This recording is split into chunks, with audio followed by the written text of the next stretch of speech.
let's talk about your 2 years in office. It's for many of your colleagues, they would know perhaps more about you, but for some people, they're just getting to know you. 2 years at Statistics Sierra Leone. What's your history there?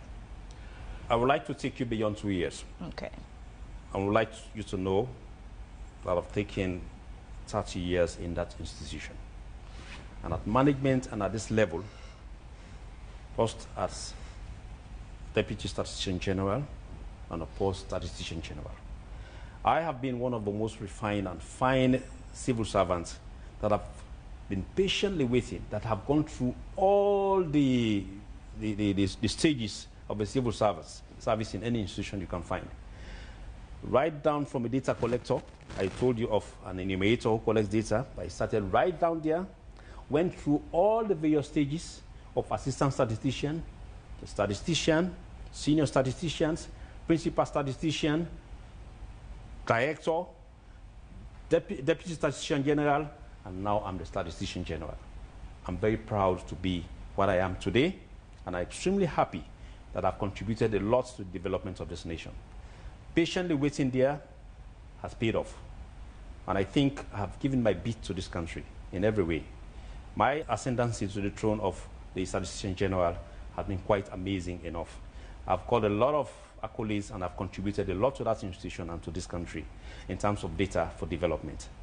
I've helped a lot in coordinating very important data collections, ranging from the census we are talking about today, the multiple indicator cluster survey, the demographic health survey, Sierra Leone integrated household survey, and routine data collections, including the consumer price index, the gross domestic product, migration data, lots of other data collection.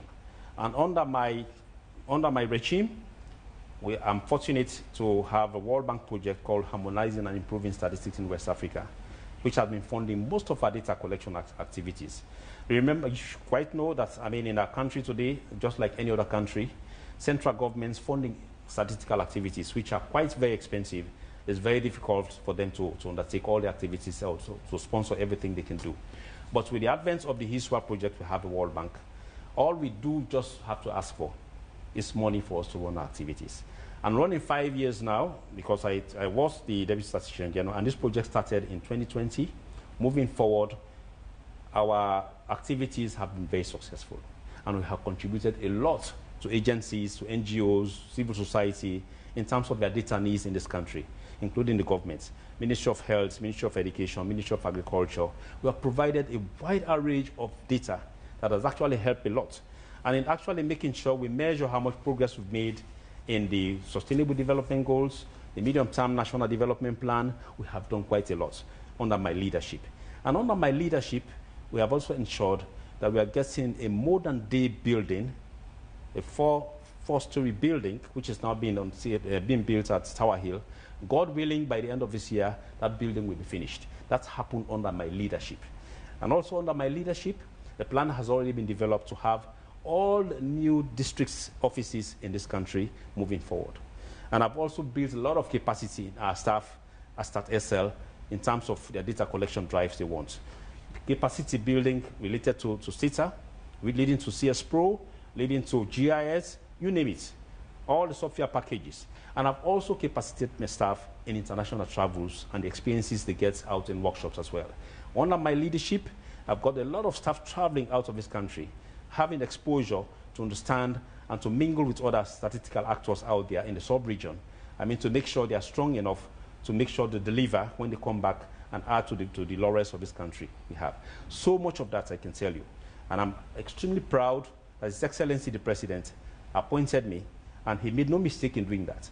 And I'm sure myself and the management of StatSL, we are doing everything possible to make sure our responsibility for data collection in this country is always there at the peak, at Mount Kilimanjaro, or even whatever you can think of.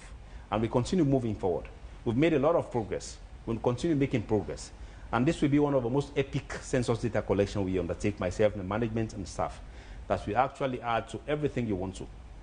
Quite recently, I was appointed by United Nations Statistical Commission, the highest statistical body in this world, as a rapporteur.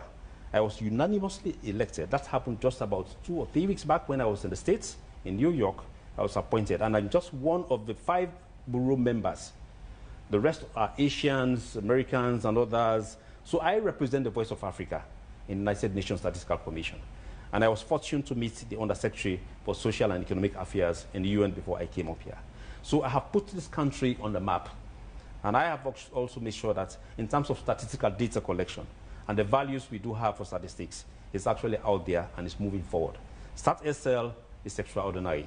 Sierra Leone, in terms of statistical data collection, is actually out there on the map now as the Statistician General representing the country. And I have this role for 2025 and 2026 up to next year when the other UN Statistical Commission meeting will be holding.